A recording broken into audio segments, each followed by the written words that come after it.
Hey kiddos, we are on to chapter 5, and I changed my glasses. These are the ones that I was wearing.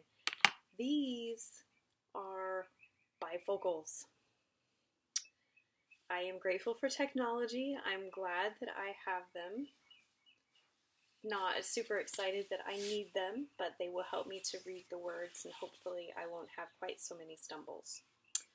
So, here we go with chapter 5. We are not even halfway through this fabulous book. I like it when books are nice and thick. It means the story has lots to say.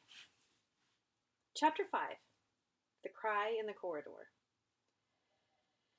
At first, each day which passed by for Mary Lennox was exactly like the others. Every morning she awoke in her tapestried room and found Martha kneeling upon the hearth building her fire. Every morning she ate her breakfast in the nursery, which had nothing amusing in it, and after each breakfast she gazed out of the window across the huge moor which seemed to spread out on all sides and climb up to the sky. And after she had stared for a while, she realized that if she did not go out, she would have to stay in and do nothing. So she went out. She did not know that this was the best thing she could have done, and she did not know that, when she began to walk quickly, or even run along the paths and down the avenue, she was stirring her slow blood, and making herself stronger by fighting with the wind which swept down from the moor. She ran only to make herself warm, and she hated the wind which rushed at her face, and roared and held her back as if it were some giant she could not see.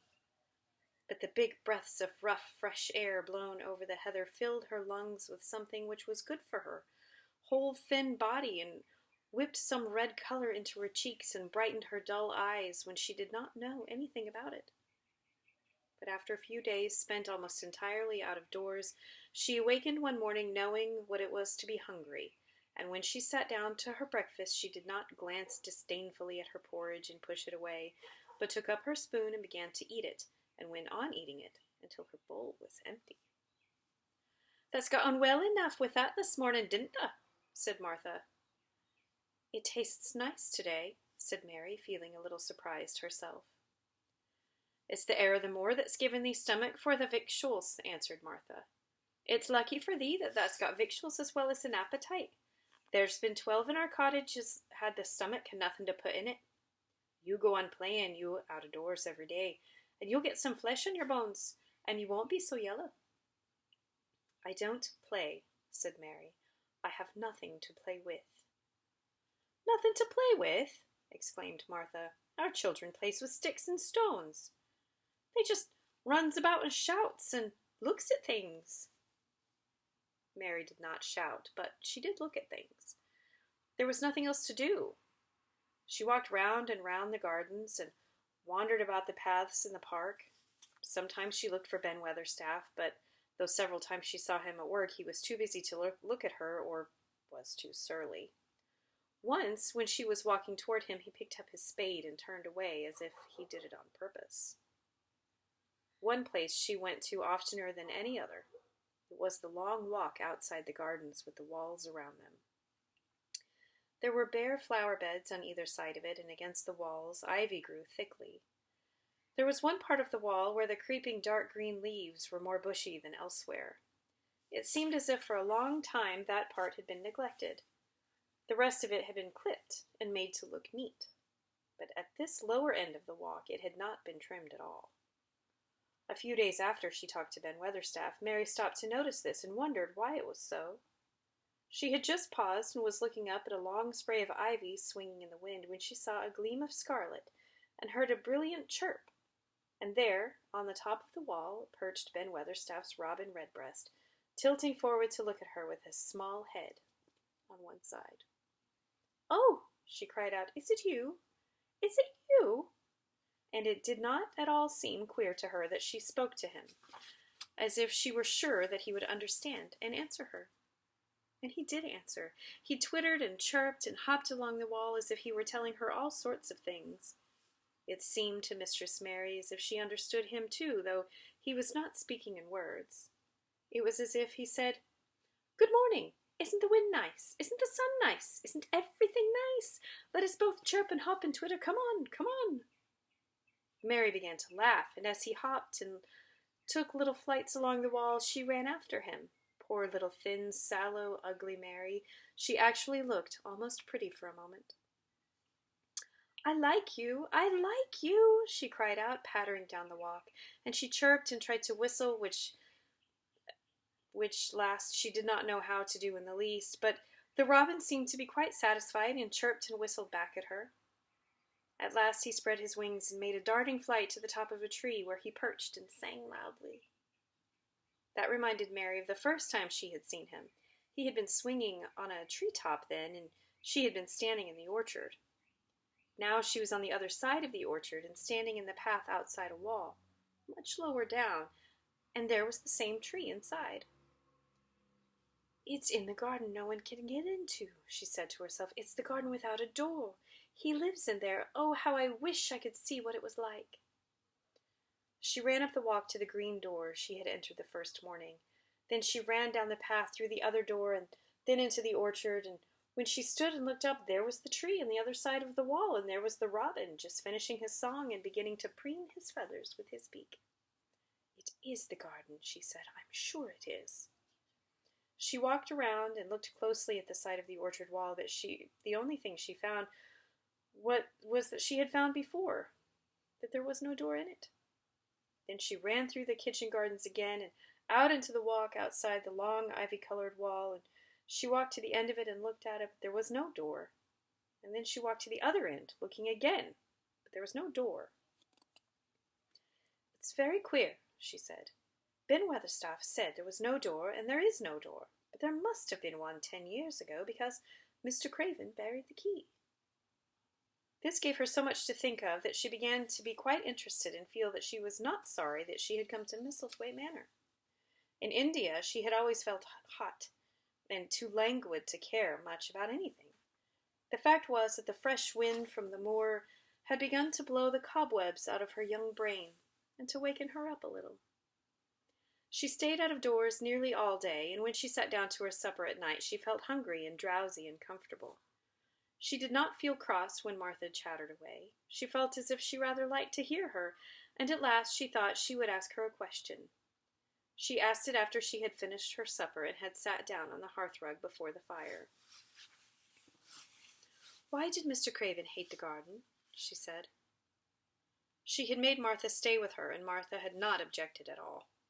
She was very young, and used to a crowded cottage full of brothers and sisters, and she found it dull in the great servants' hall downstairs, where the footmen and the upper housemaids made fun of her Yorkshire speech and looked upon her as a common little thing, and sat and whispered amongst themselves.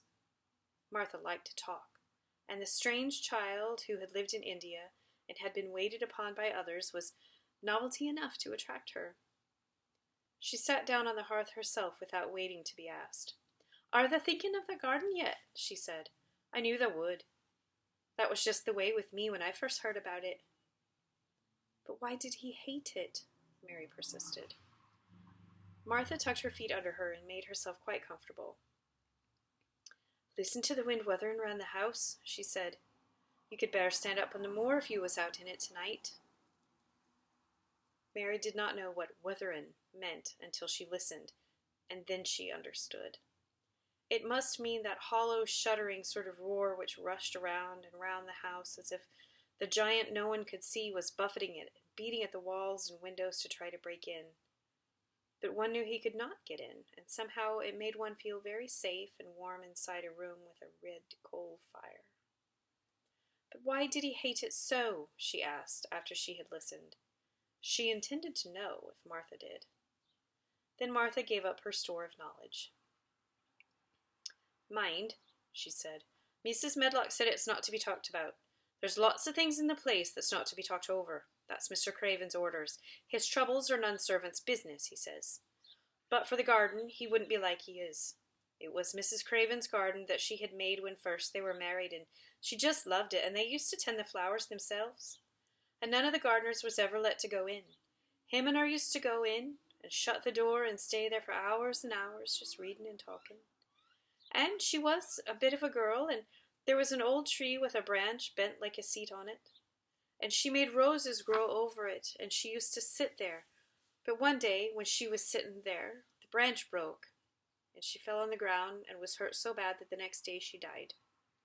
The doctors thought he'd go out of his mind and die too. That's why he hates it. No one's never gone in since, and he won't let anyone talk about it. Mary did not ask any more questions. She looked at the red fire and listened to the wind wuthering. It seemed to be wuthering louder than ever. At that moment, a very good thing was happening to her. 4 good things had happened to her, in fact, since she came to Misselthwaite Manor. She had felt as if she had understood a robin, and that he had understood her. She had run in the wind until her blood had grown warm. She had been healthily hungry for the first time in her life, and she had found out what it was to be sorry for someone. But as she was listening to the wind, she began to listen to something else. She did not know what it was, because at first she could scarcely distinguish it from the wind itself. It was a curious sound. It seemed almost as if a child were crying somewhere. Sometimes the wind sounded rather like a child crying, but presently Mistress Mary felt quite sure this sound was inside the house, not outside it. It was far away, but it was inside. She turned around and looked at Martha. "Do you hear anyone crying?" she said. Martha suddenly looked confused. "No," she answered. It's the wind. Sometimes it sounds as if someone is lost on the moor and wailing. It's got all sorts of sounds."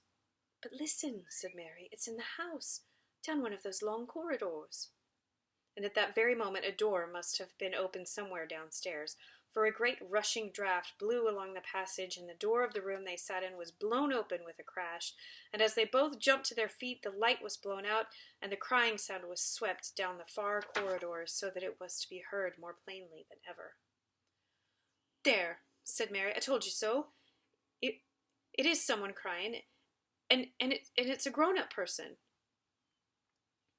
Mary ran and shut the door and turned the key, but before she did it, they both heard the sound of a door in some far passage shutting with a bang, and then everything was quiet, and even for the wind ceased wuthering for a few minutes. "It was the wind," said Martha stubbornly, "and if it wasn't, it was the little Betty Butterworth, the scullery maid. She's had the toothache all day."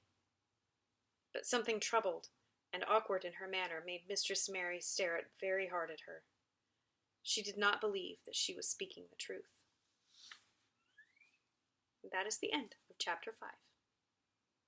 I think my new glasses helped a bunch.